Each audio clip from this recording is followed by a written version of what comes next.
नमस्कार किसान भाइयों, स्वागत है आपका फसल क्रांति यूट्यूब चैनल में। फसल क्रांति यूट्यूब चैनल सब्सक्राइब करें, साथ ही साथ बेल आइकन का बटन ज़रूर दबाएं, जिससे कि इस पर अपलोड होने वाली वीडियो की जानकारी आपको सबसे पहले मिल सके।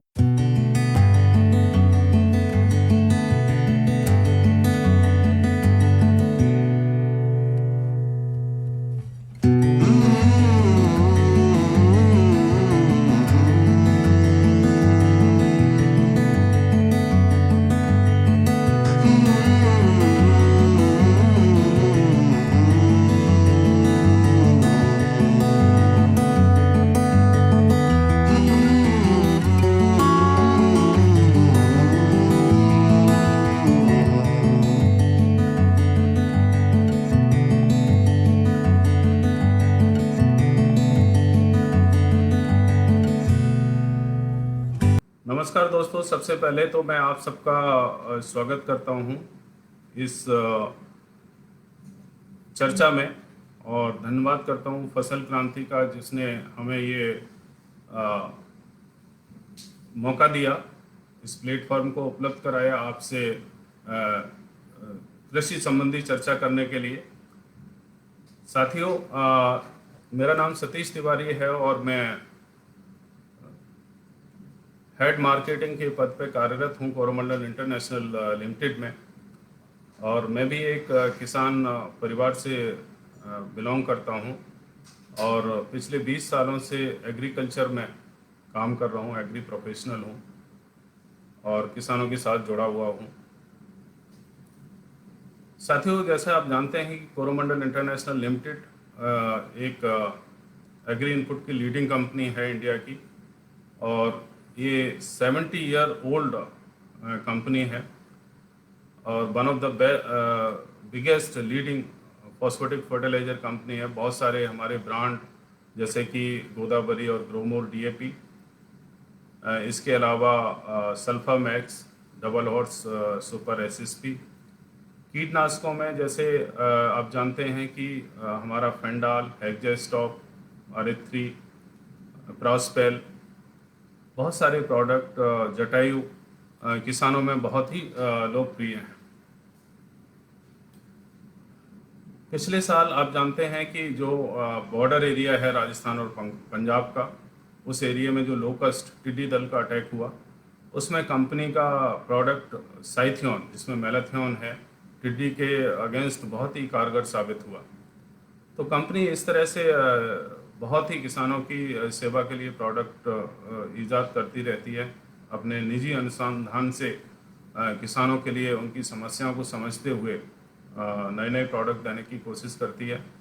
दोस्तों, इसी कड़ी में इस वर्ष कोरोमंडल इंटरनेशनल लिमिटेड किसानों के लिए उसकी धान की फसल में जो बीपीएच की बहुत बड़ी समस्या है, उसके निदान के लिए अपने निजी संसाधन से स्वदेशी तकनीक के आधारित एक नया प्रोडक्ट अस्त्रा, जो न्यू केमिस्ट्री पर आधारित है और जो हमारी इंडिजिनस मैन्युफैक्चरिंग फैसिलिटी है, उसका उत्पाद है। इस साल हम उसको किसानों की सेवा में देने जा रहे हैं और उम्मीद है ये जो हमारा नया प्रोडक्ट अस्त्रा है वो किसानों के लिए बहुत ही लाभदायक होगा। साथियों, मुझे इस वर्चुअल मीटिंग में बताया गया है कि आज की इस चर्चा में जो किसान भाई हैं, जो एग्री प्रोफेशनल जुड़े हुए हैं, जो व्यापारी भाई हैं, साइंसदान हैं, या जो हमारी तरह हमारे जो इंडस्ट्री के सहयोगी हैं, वो इस चर्चा में जुड़े हुए हैं। मैं आप सबका बहुत बहुत स्वागत करता हूं और उम्मीद करता हूं कि आप और आपका परिवार स्वस्थ और सकुशल होंगे। आप सभी कोरोना वॉरियर हैं और इस परिस्थिति में जहां ये वैश्विक महामारी ने पूरी दुनिया को संकट में डाल रखा है, आप कोरोना वॉरियर की तरह काम कर रहे हैं और किसानों की सेवा में लगे हुए हैं। चाहे वो हमारे इंडस्ट्री के सहयोगी हों, चाहे व्यापारी भाई हों, या सबसे बड़ा जो काम कर रहे हैं वो किसान कर रहे हैं। क्योंकि भले ही हम घर में बैठे हुए हैं, बट हमें खाने की तो आवश्यकता है, बाकी चीज़ें सब बंद हो सकती हैं। तो वो किसान ही हैं जिनकी वजह से हम ये 2 वक्त का खाना खा पा रहे हैं, और वो सही में जो रियल कोरोना वॉरियर हैं वो हमारे देश के लिए काम कर रहे हैं। मित्रों, जैसे आप जानते हैं कि इस लॉकडाउन पीरियड में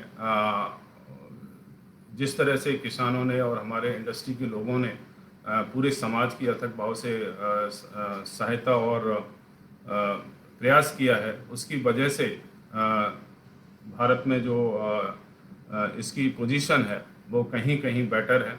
अदरवाइज आप जानते हैं कि पूरा देश, दुनिया के लगभग सभी छोटे बड़े देश इस वैश्विक महामारी से लड़ रहे हैं। दुनिया की जो भी अर्थव्यवस्थाएं हैं वो उनका बहुत बुरा हाल है, और जहां तक इकोनॉमिस्ट हैं वो प्रिडिक्ट कर रहे हैं कि they will register negative growth around 3 to 8%। इस केस में अगर आप इंडिया देखेंगे, चूंकि हमारा एक कृषि प्रधान देश है और हमारे फंडामेंटल्स बहुत स्ट्रॉन्ग हैं, तो भारत की स्थिति थोड़ी बेहतर है और उम्मीद है कि हमारी अर्थव्यवस्था and of the financial year पर पॉजिटिव ग्रोथ के साथ सामने आएगी। थोड़ा सा हम विचार करेंगे कि आज ये कोरोना वायरस जो वैश्विक महामारी है उसने किस तरह से पूरी मानव जाति के ऊपर संकट की तरह आई है। दुनिया में आज की डेट में 50 लाख से ज़्यादा लोग संक्रमित हैं और लगभग 3.5 लाख से ज़्यादा लोग इस काल का ग्रास हो चुके हैं, उनकी असामयिक मृत्यु हो चुकी है।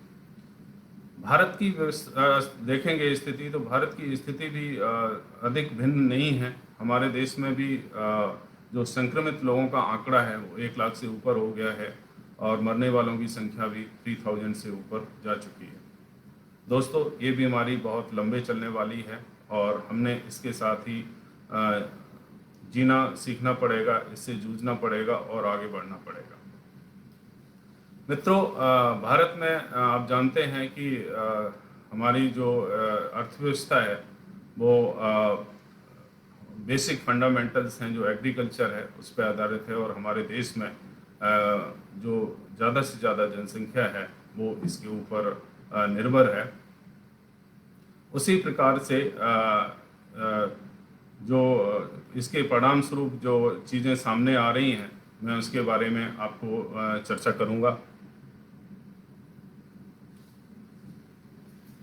फ्रेंड, जैसा कि आपको विदित है कि हमारे पास दुनिया की केवल 2% एग्रीकल्चर लैंड है और जो दुनिया में 7 बिलियन पॉपुलेशन है उसका 17%, 134 करोड़ के लगभग भारत में, जो लगभग 17% है।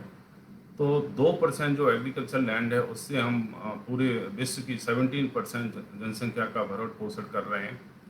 भारत उसके किसानों और साइंटिस्ट और इंडस्ट्री के सहयोग से ना कि आज अन्न के उत्पादन में सेल्फ सफिशिएंट है, बल्कि बहुत सारे देशों में इसका निर्यात भी कर रहा है। ये सभी संभव हुआ है जो अन्नदाता है उसके अथक परिश्रम से, हमारे जो साइंटिस्ट हैं उनकी मेहनत और उनके अनुसंधानों से। चाहे वो ग्रीन रेवोल्यूशन का टाइम हो, जब दक्षिण भारत में जो धान की IR8 एवं जो नई वैरायटियाँ आई, या भारत में ये नॉर्थ इंडिया में पंजाब हरियाणा या वेस्टर्न यूपी में जो हाइब्रिड गेहूं आया, संकर गेहूं जिसको बोलते हैं मैक्सिको से, उसकी वजह से जो विकास हुआ। और उसके बाद आप 90 के दशक में देखेंगे जो BT कॉटन आया।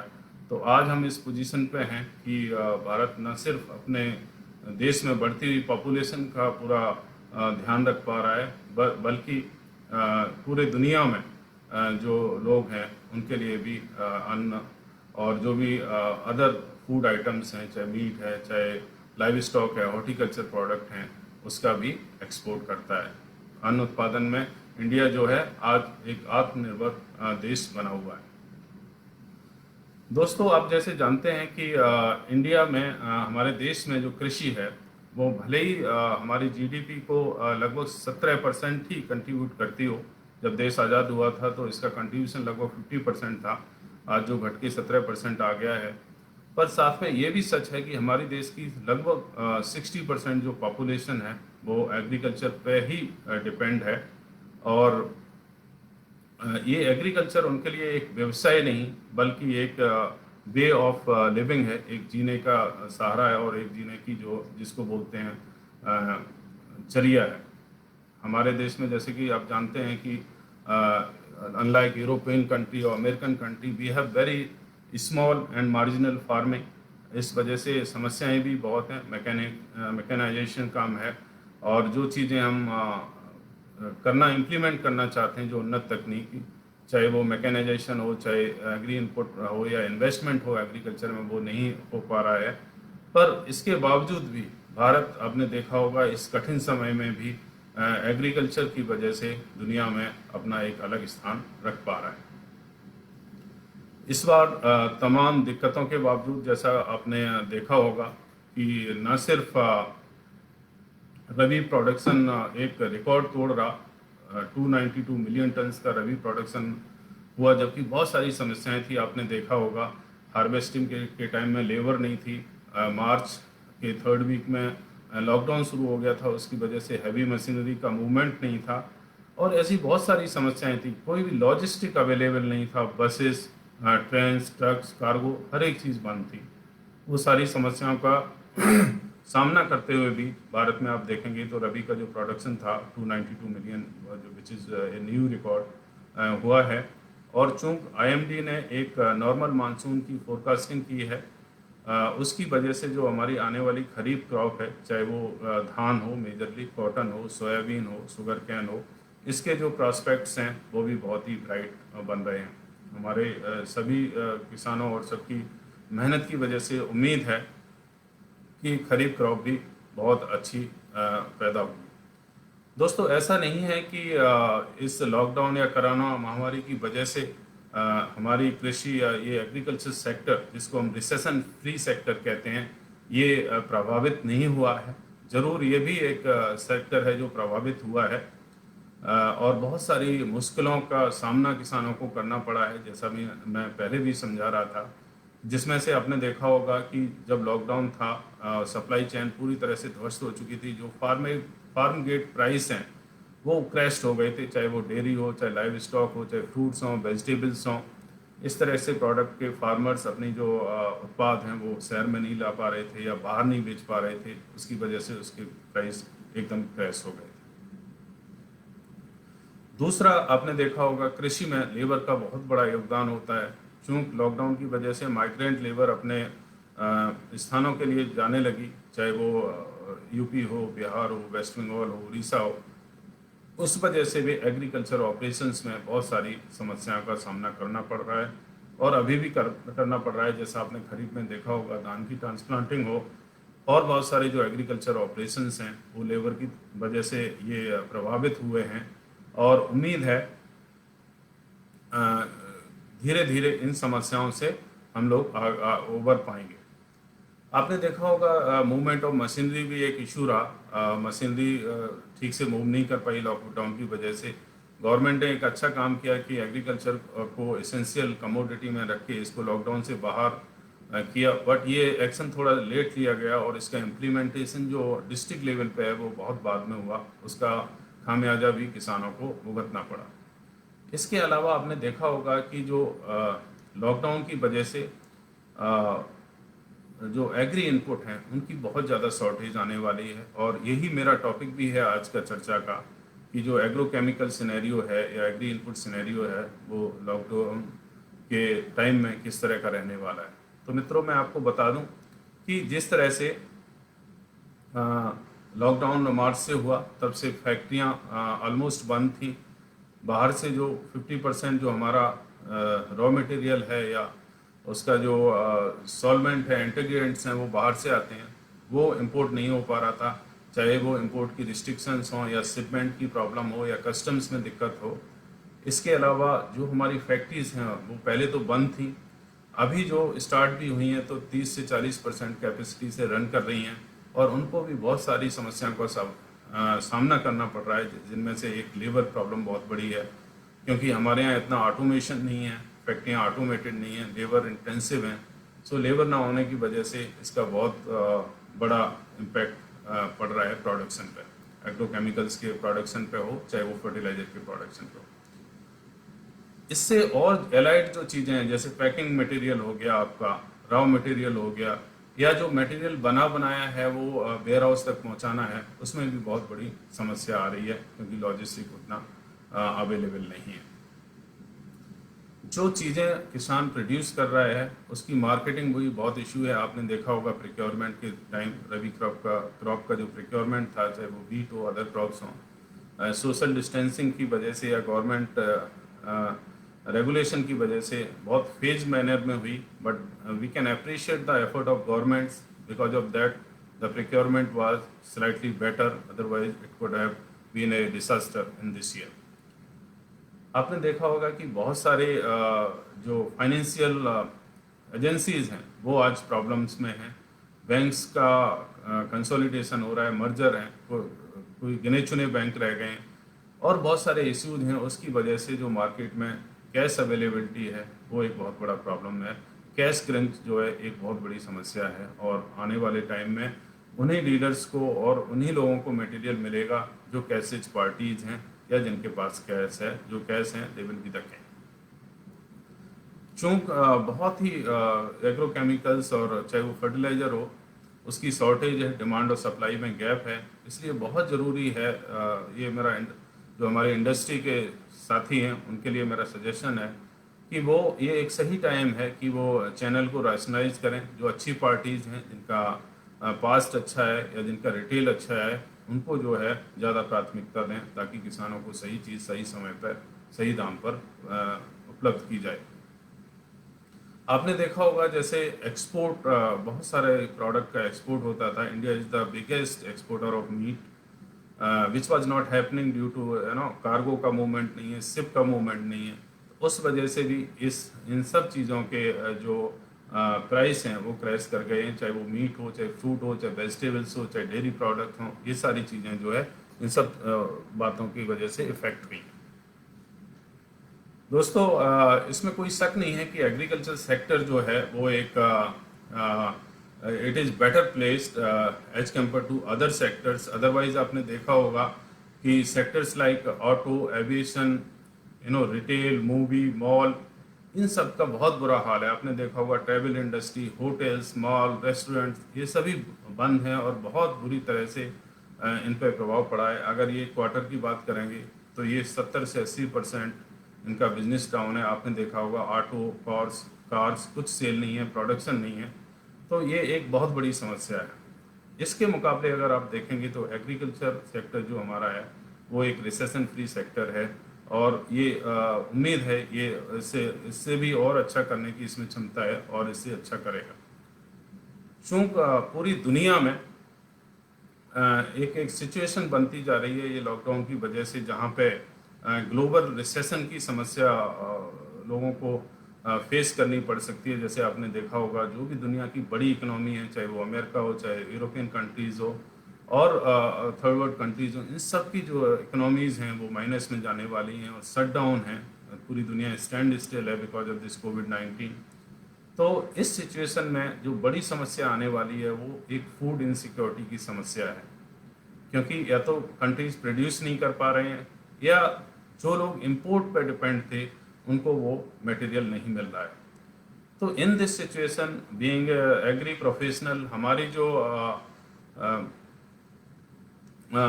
रिस्पॉन्सिबिलिटी है वो और ज़्यादा बढ़ जाती है कि चाहे वो किसान हो, चाहे किसान से जुड़े कृषि से जुड़े व्यवसायी हों, हमारे डीलर बंधु हों, या जो इंडस्ट्री के हमारे साथी हैं या जो साइंटिस्ट हैं जो इसमें सभी लोग काम कर रहे हैं, उनकी ये रिस्पॉन्सिबिलिटी बहुत ज़्यादा बनती है कि हम लोग ज़्यादा मेहनत करें, ज़्यादा फूड प्रोड्यूस करें ताकि जो स्टारवेशन की समस्या है और इस वर्ल्ड में जो एक फूड इनसिक्योरिटी का एक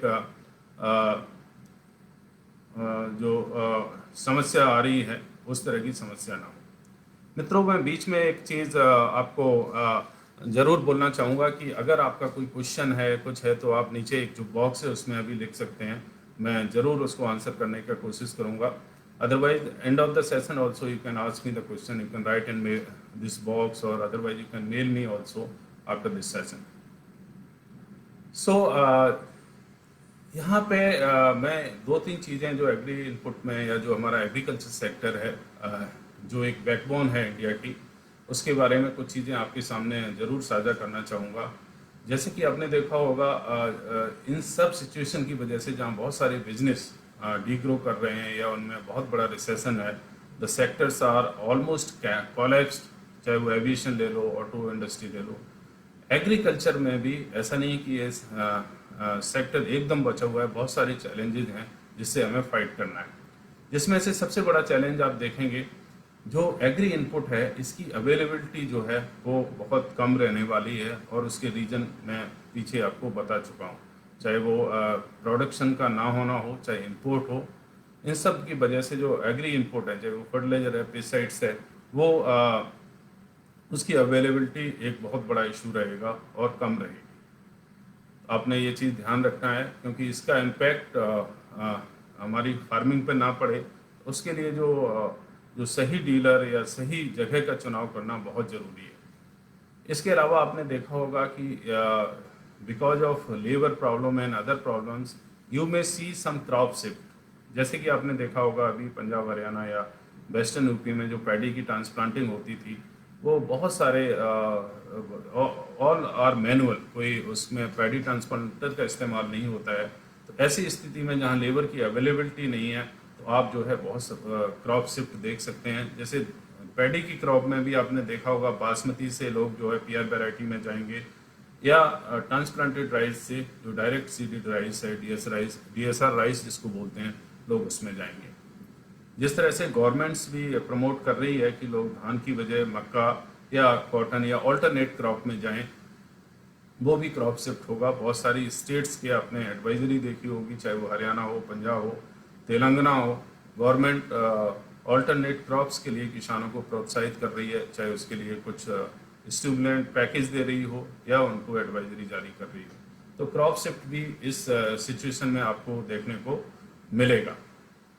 इसके अलावा आपने देखा होगा, चूंकि लेबर की प्रॉब्लम है, इसलिए जो हर्बिसाइड्स की सेल है वो ज़्यादा होने की संभावना है, और उसकी शॉर्टेज अभी से महसूस की जा सकती है, देखी जा सकती है। मटेरियल अवेलेबिलिटी, जो मटेरियल है, एग्री इनपुट है, वो केवल कैश डीलर्स को अवेलेबल होगा, क्योंकि डिमांड ज़्यादा है और अभी सप्लाई कम है। तो ये एक सेलर्स मार्केट हो गया। तो ऐसी पोजीशन में the dealers those are having cash, they will get more material, and company अभी उनको प्रेफरेंस देगी और देना भी चाहिए। इसके अलावा आपने देखा होगा कि बहुत सारी जो स्टेट्स हैं वो एडवाइस कर रहे हैं फार्मर्स को कि उन्होंने क्या ग्रो करना है, कैसे ग्रो करना है, और कितने एकड़ में या कितनी मात्रा में ग्रो करना है और कहाँ बेचना है। ये बहुत ज़रूरी है और आने वाले टाइम में इसकी इम्पोर्टेंस बहुत रहेगी। बहुत सारी स्टेट्स आपने देखा होगा, इस पर उन्होंने ऑलरेडी काम करना शुरू कर दिया है, what to grow and where to sell. So ये बहुत बड़ा फैक्टर होने वाला है। ऑलरेडी आपने सदर्न स्टेट्स में देखा होगा, Telangana, AP, they have already started giving advisory regarding that, and so as in some state of maybe MP, Rajasthan, or Punjab and Haryana also, they will give advisory ki what crop farmer has to cultivate and where they have to sell. This is very very important, we need to understand it. इसके अलावा आपने देखा होगा कि agrochemical जो industry है हमारी, वो लार्जली जो है इंपोर्ट पे डिपेंड है, और इंपोर्ट जैसे मैंने आपको बताया कि वो अभी पॉसिबल नहीं हो रहा है बहुत सारे रीजन्स की वजह से। चाहे वो चाइना इम्पैक्ट हो, कोरिया से इंपोर्ट हम करते हो, जापान से इंपोर्ट करते हैं, कार्गो का कोई मूवमेंट नहीं है पिछले 3 महीने से, शिपमेंट में ही दिक्कत आ रही है। और पूरी दुनिया में जो आज एक भावना सी बन रही है कि जो आपके पास है आपको उस पर ही डिपेंड रहना चाहिए। तो ये बहुत ज़रूरी है कि हम हमारी जो प्रोडक्शन फैसिलिटी है वो बेटर बनाएं और इंपोर्ट पे ज़्यादा डिपेंड ना रहना पड़े।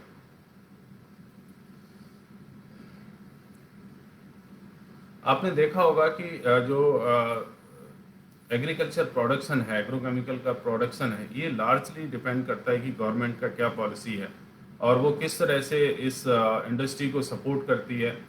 क्योंकि ये जो सिचुएशन बन रही है जहाँ इंपोर्ट पॉसिबल नहीं है और जो कंपनियां इंपोर्ट पर डिपेंड थी, ज़रूर उनको नुकसान होने वाला है। The company those are having their own technicals, जो इंडिया में की बड़ी टेक्निकल मैन्युफैक्चरर कंपनी है जिसमें से कोरोमंडल भी एक है, उनको इस चीज़ का एडवांटेज होने वाला है। और इस सिचुएशन में गवर्नमेंट को भी चाहिए कि वो ऐसी पॉलिसी लेके आएँ जिसमें इंडियन मैन्युफैक्चरर जो हैं वो फ्लरिश कर सकें, क्योंकि हमारे यहाँ कम से कम जो है हमारी जो इंडस्ट्री है वो लगभग 40,000 करोड़ की है, जिसमें 50% से ज़्यादा एक्सपोर्ट है और अराउंड 20,000 करोड़ का जो डोमेस्टिक सेल्स है वो है। और इंडिया जो अभी 4th पोजीशन पे है इस एग्रोकेमिकल के मार्केट में, ये एक बहुत बड़ा मार्केट होने वाला है, प्रोड्यूसर होने वाला है, और ये सारी दुनिया को जो केमिकल है वो एक्सपोर्ट करने की क्षमता रखता है। बीच में मैं एक क्वेश्चन लेना चाहूँगा, जो किसी ने पूछा है कि ये जो 27 मॉलिक्यूल जो अभी बैन किए उसका इंडस्ट्री पर क्या इम्पैक्ट आएगा। देखिए, एक्चुअली हम लोग जो एक्सपेक्ट कर रहे थे गवर्नमेंट से इन दिस सिचुएशन, जैसे गवर्नमेंट ने अनाउंस किया था कि we should be Aatmanirbhar Bharat and we should be focusing on our own production facilities, and India will be the hub of all this production facilities. पर ये जो 27 प्रोडक्ट्स का बैन है वो एक सरप्राइज की तरह आया है। ये लगभग इंडस्ट्री का, जैसे अगर हम 20,000 करोड़ की इंडस्ट्री मान के चलते हैं तो उसका जो ये 27 प्रोडक्ट हैं इनका 25 से 30% कंट्रीब्यूशन है। करीब लार्जली 5-6 हज़ार करोड़ के ये प्रोडक्ट हैं जो इंडिया में सेल होते हैं, और हमारी जो कंपनियां हैं वो यहाँ भी सेल करती हैं और बहुत सारा एक्सपोर्ट करते हैं। तो ये इतना जल्दी होने वाला नहीं है। इंडस्ट्री और कंपनियां इंडिविजुअल लेवल पे भी और इंडस्ट्री लेवल पे भी इसके अगेंस्ट स्टे लेने जा रही हैं, और जो भी इंडस्ट्री का पक्ष होगा वो गवर्नमेंट को रिप्रेजेंट करेंगी, और hopefully we will come out from this problem. So going ahead with this challenges, we were discussing about Desi technical manufacturer will have advantage because of their manufacturing, and import is having problem. So देसी कंपनियां हैं, ज़रूर उनको एक advantage आप देख सकते हैं। आपने देखा होगा कि जिस तरह से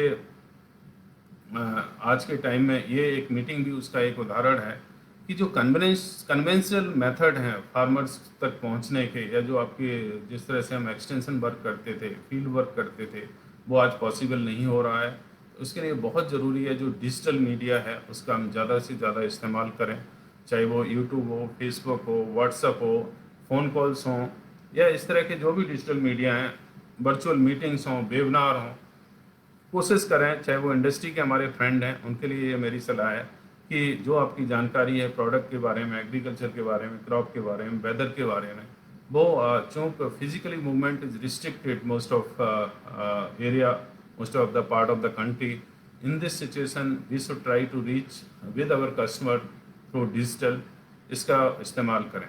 किसान भाइयों को भी चाहिए कि वो बहुत सारी इंफॉर्मेशन डिजिटली अवेलेबल है, वो इस माध्यम को ज़रूर एक्सप्लोर करें, और उम्मीद है कि ये आने वाले टाइम में एक नया नॉर्मल बन के आएगा। आप जानते हैं कि हर एक समस्या, हर एक प्रॉब्लम एक अवसर लेके आती है। ये जो महामारी है, कोरोना महामारी, ये भी एक बहुत बड़ा अवसर लेके आई है इंडिया के लिए एज ए होल। अकेला एग्रोकेमिकल सेक्टर ही नहीं, पूरी दुनिया में जो कंपनियां हैं, एमएनसीज हैं, बिग एमएनसीज हैं, they are looking India as a production hub, subject to provided the policy and infrastructure. अगर world level infrastructure Indian government उनको प्रोवाइड कर सकती है तो अकेला एग्रोकेमिकल्स में ही नहीं, चाहे वो ऑटो इंडस्ट्री हो, मोबाइल इंडस्ट्री हो, सारी कंपनियां तैयार बैठी हैं इंडिया में इन्वेस्टमेंट करने के लिए। तो भारत को आत्मनिर्भर बनने के लिए और मेक इन इंडिया और मेड इन इंडिया जो कैंपेन है उसको एक बहुत बड़ा बल मिलेगा, और उम्मीद है गवर्नमेंट इस डायरेक्शन में ज़रूर काम कर रही है।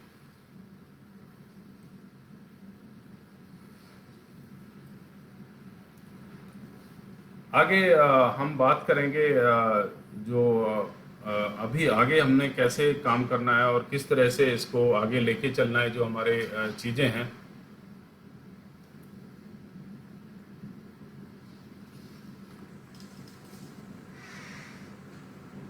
Yeah, there I can see some questions that I'm keeping. Alpana का एक क्वेश्चन है, इसके बाद रचना का एक क्वेश्चन है, और मैं इसको ज़रूर आंसर करूँगा। Let me finish my this talk, after that definitely I will answer this question. किसान भाइयों एवं हमारे जो इंडस्ट्री के मित्र हैं उनको मेरा एक सुझाव है कि वो आ, इस अवसर को, एक अपॉर्चुनिटी को जो है एक पॉजिटिवली लें और जो डिजिटल माध्यम की हम बात कर रहे हैं उसका पूरा उपयोग करें और आपकी योग्यता और क्षमता के अनुसार जो जानकारी है वो किसानों तक पहुंचाएं।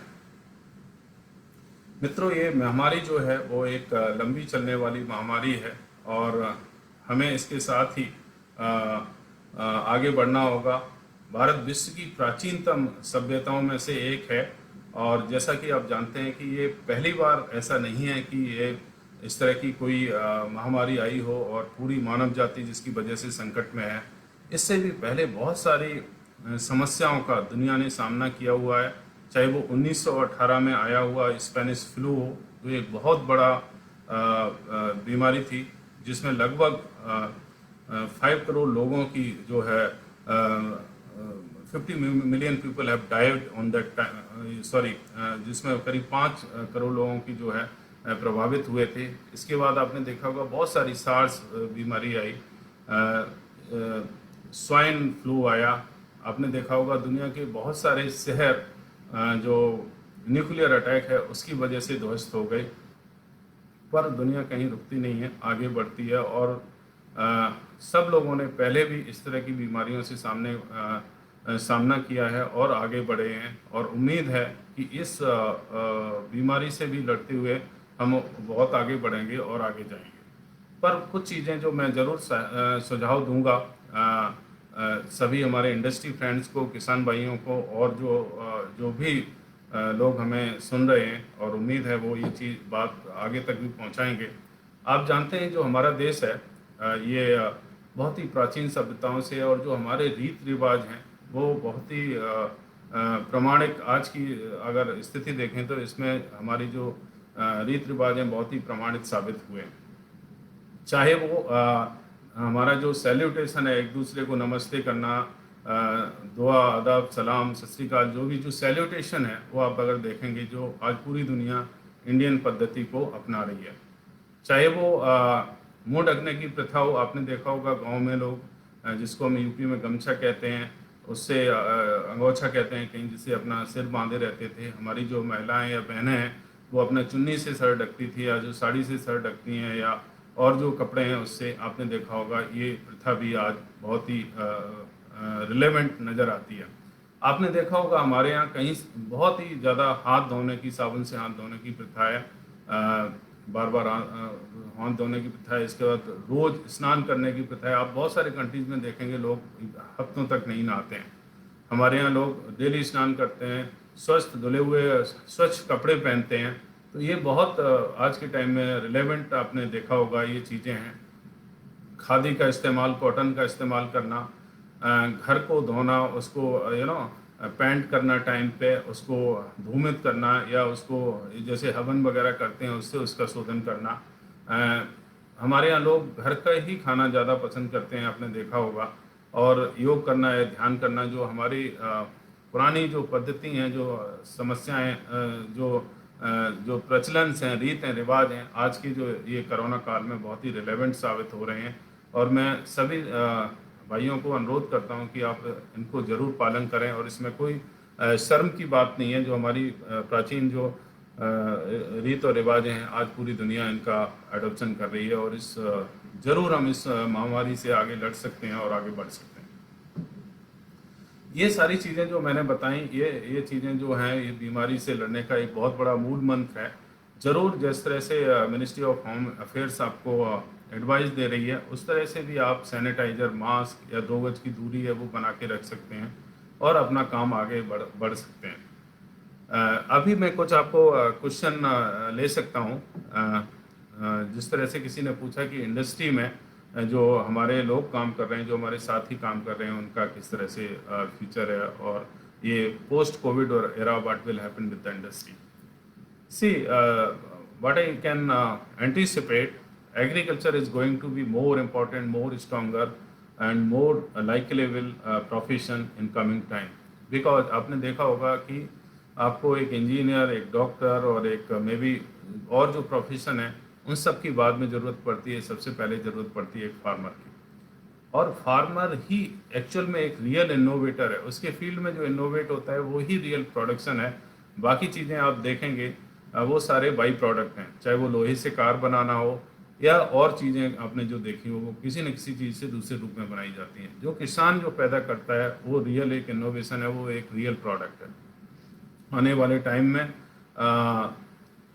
ये जो सेक्टर है, एग्रीकल्चर सेक्टर, बहुत स्ट्रांग होने वाला है। ये ज़रूर है कि थोड़ा डाइवर्सिफाई करना पड़ेगा किसानों को भी, थोड़ा ज़्यादा इसको प्रॉफिटेबल बनाने के लिए या इकोनॉमिक वाइबल बनाने के लिए। जहाँ तक गवर्नमेंट पॉलिसी का सवाल है, मैं ज़रूर इसमें अप्रिशिएट करना चाहूँगा कि गवर्नमेंट इसको बहुत ही सपोर्ट कर रही है, चाहे वो किसानों की इनकम को डबल करने की बात हो बाई 2022, या जो रिसेंट में उन्होंने जो पैकेज दिया 30,000 करोड़ का थ्रू नाबार्ड। नाबार्ड पहले भी 90,000 करोड़ के लगभग उनके कोऑपरेटिव बैंक के माध्यम से किसानों को बांटती थी, बट अभी फाइनेंस मिनिस्ट्री ने सोचा कि ये कैश क्रंच है और सारी जो फाइनेंशियल इंस्टीट्यूशंस हैं वो सही पोजीशन में नहीं है, इसलिए नाबार्ड को ज़्यादा स्ट्रेंथन किया जाए। तो उसके लिए जो पैकेज दिया है दैट्स वेरी गुड। और जो जहाँ तक इसकी बात है इंडस्ट्री में फ्रेंड्स की, तो वो ही मैं कहना चाहूँगा कि आपका फ्यूचर बहुत ब्राइट है। और आप धीरे धीरे देखेंगे कि दुनिया जो है में बहुत ज़्यादा आप देखेंगे अफ्रीकन कंट्री, वो लोग फूड इनसिक्योरिटी से गुजर रहे हैं। तो बहुत सारे जो एग्रीकल्चर प्रोडक्शन है उसको बढ़ाने की ज़रूरत है। हमारी जो पॉपुलेशन है वो बहुत तेज़ी के साथ बढ़ रही है। दुनिया को पूरी ग्रोइंग पॉपुलेशन को फीड करने के लिए we have to produce more with same kind of land is not going to be increase. आपने रिसेंटली देखा होगा जो वेस्ट बंगाल में अम्फान तूफान आया 22 तारीख को, उसकी वजह से जो मैं अभी देख रहा था 1.8 lakh hectare agriculture land has been destroyed. So जो आपकी ज़मीन है वो तो कम ही हो रही है, कोई ज़्यादा नहीं हो रही है। तो लिमिटेड लैंड, लिमिटेड रिसोर्सेज से we have to produce more, and for that it is very very important to use right kind of agri input, either it is seed, pesticides और फर्टिलाइजर्स। सो ये this sector is going to be very big. आपने भी देखा होगा, जैसे हम बहुत बार बात करते हैं कि agriculture and food sector is a recession free sector, and it has a immense potentiality to go and grow, and definitely it will grow. So दोबारा से मैं जो आपकी सेफ्टी है, कोविड सेफ्टी, उसको थोड़ा हाईलाइट करना चाहूँगा कि अभी चूँकि ये लंबा चलने वाला है, हमें पता नहीं, अभी तक 1 लाख केसेस हैं, और अभी जिस तरह से लॉकडाउन में ढील दी जा रही है और जिस तरह से टेस्टिंग बढ़ रही है, क्योंकि अब अगर हम 1 लाख टेस्ट डेली करेंगे तब भी 37 साल चाहिए इंडिया की जो पॉपुलेशन है उसको पूरा टेस्ट करने के लिए। तो ये लंबे चलने वाला काम है, और अभी इसका पीक आया नहीं है। वो जून भी हो सकता है, जुलाई हो सकता है, आपने देखा होगा इंडिया में पीक आएगा, और फिर ये हो सकता है सितंबर, अक्टूबर, या कब तक बीमारी चलेगी, nobody knows. But we have to live with that and we have to grow. So please adhere the recommendation of COVID safety, either it is social distancing और हाथ धोना और मास्क का इस्तेमाल करना और सैनिटाइजर का इस्तेमाल करना। ये बहुत सारी ज़रूरी चीज़ें हैं। और जो कंपनियां हैं like us, those are very responsible corporates, they are also doing their bit. We are also distributing mask, sanitisers, and we are educating our people and the farmers about this COVID safety. So once again, I am very thankful to Fasal Kranti team who has given me this opportunity to have discussion with you regarding this agrochemical scenario in India. And one question has come from one of audience, that what will happen next decade of agrochemical industry. जैसा कि मैं पहले बता रहा था आपको हमारे चर्चा के शुरू के दौर में, कि इंडिया में जो एग्रोकेमिकल प्रोडक्शन है या जो एग्रोकेमिकल इंडस्ट्री है, इसका बहुत बड़ा फ्यूचर है। उसके 2-3 रीज़न है, मैं आपको बताऊं। एक तो क्या है, हम बहुत ज़्यादा इंपोर्ट करते हैं। हमारे पास जो एग्रीकल्चर लैंड है उससे हम जो प्रोड्यूस कर रहे हैं, और जो वर्ल्ड का बेस्ट प्रोड्यूसर है उसमें बहुत ज़्यादा गैप है। चाहे वो धान की फसल ले लें, गेहूं ले लें, गन्ना ले लें, आलू ले लें, इन सब में 2-3 गुने का फ़र्क है. The best nation is producing 3 times more than same kind of 1 acre land as compared to India. So there is a scope to grow. And the uses of pesticides or fertilizers is very less as compared to so many countries of the world. We are using very less pesticides, less kind of fertilizer. Only thing is that we should use judiciously and सही समय पे सही मात्रा में इनका इस्तेमाल करना है. और तीसरी चीज़ ये है कि अभी तक हम बहुत सारी चीज़ें इंपोर्ट करते थे, क्योंकि अभी इंडस्ट्री और supported by government policy we will be self-reliance. We will produce more in India, and India will export to so many countries. Now people are looking on India. They are fed up with China and other countries because of their own regulations and policies. So India has a very very good bright chance to grow in next decade and maybe in number one in agrochemical industry in the world. Yeah, so there are other questions regarding this thing. So you can send me the question and through Fasal Kranti or mail me. Definitely I will try to address. And मैं आप सबका बहुत बहुत धन्यवाद करता हूँ इस चर्चा में हमारे साथ जुड़ने के लिए, और उम्मीद करता हूँ कि आप ये जो कोविड सेफ्टी के वो नॉर्म्स अपनाएंगे और अपना काम पूरे जिम्मेदारी से करेंगे, एक जिम्मेदार सिटीजन्स की तरह से, और आप अपना और अपने परिवार का बहुत ध्यान रखेंगे. बहुत बहुत धन्यवाद. नमस्कार. Thank you.